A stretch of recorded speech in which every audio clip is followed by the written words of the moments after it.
Sebelumnya, perkenalkan, saya Riana Yulia Nugrahaini dari Universitas Veteran Bangun Nusantara, semester 2. Yang saya di sini ingin mewawancarai Masnya dengan namanya siapa? Saya nggak main Indra. Usahanya ini kan apa?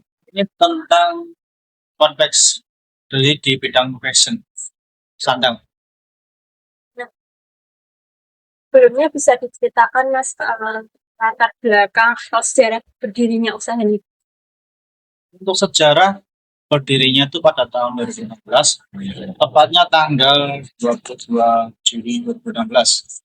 Yang memiliki latar belakang sebagai berikut, yaitu pembuatan baju fashion intinya di bidang sandang. Gitu. Itu untuk awal berdirinya itu dilakukan sendiri atau memang sudah rekrut karyawannya? Pertama itu sedikit demi sedikit, di mana dari mesin berjumlah 7 sekarang sudah berjumlah mungkin udah puluhan ya. Tuh. Jadi emang dari merangkak dari kecil berkembang sedikit demi sedikit terus bisa sampai saat ini. Gitu. Terus saya ingin tahu untuk struktur organisasi dalam usaha ini, apakah ada pembagian tugas yang jelas antara atasan dengan karyawan? Untuk struktur detailnya itu menggunakan sistem kekeluargaan saja. Jadi emang kalau emang apa tadi pertanyaan yang kedua, yang poin dua, Pembagian tugasnya. pembagian tugas sudah ada job desk-nya masing-masing, yang dimana dari belakang sampai ke depan itu sudah ada karyawan sudah diarahkan apa namanya dari proses atas baju, mungkin dari pertengahan, dari lengan itu sudah ada sendiri-sendirinya. Kalau untuk manajernya atau yang mengarahkan di lapangan sendiri itu Langsung dari ownernya. langsung dari Ya, berarti nggak ada manajer, tapi kita menggunakan sistemnya itu kan biasanya orang menggunakan sistem apa yang namanya itu. Saya lupa. ada yang supervisor, Wah, itu kan. leader seperti Nah, itu. jadi itu menggunakan owner atau leader sih. Oh, seperti Ya, itu. seperti itu. Ya.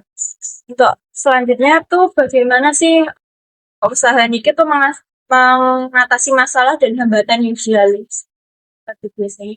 Pertama saya aja tentang hambatan.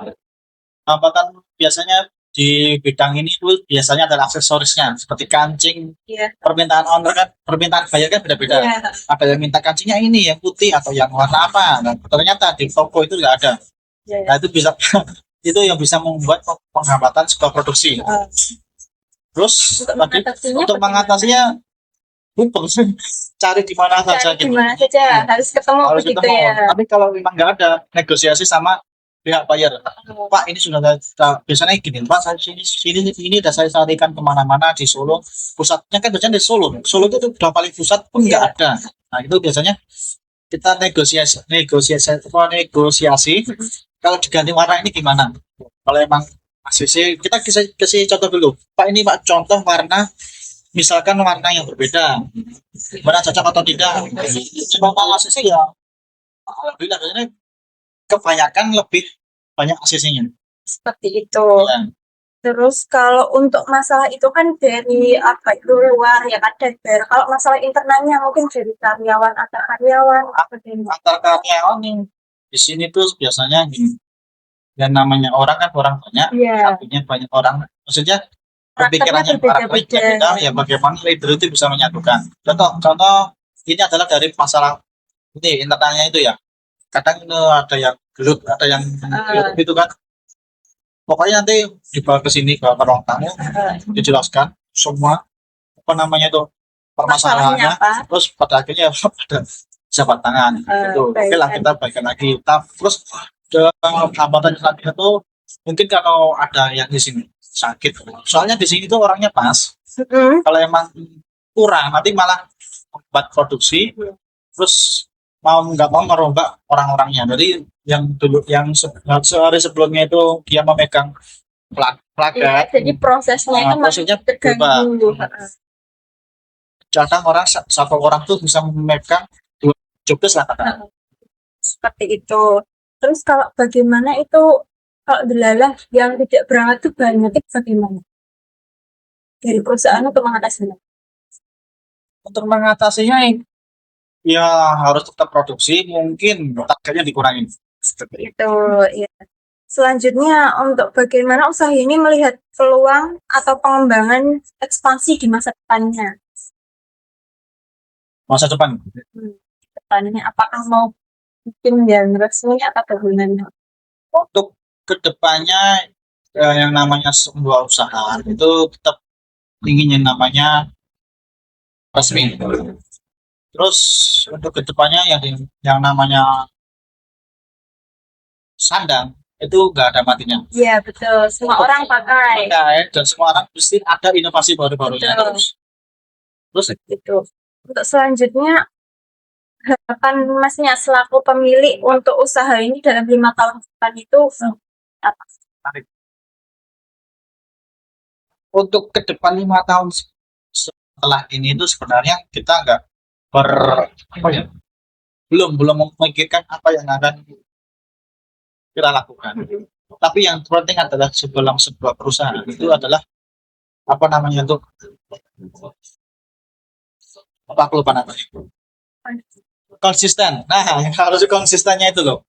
Konsisten dari kadang-kadang ada perusahaan itu emang tidak konsisten. Tidak konsisten.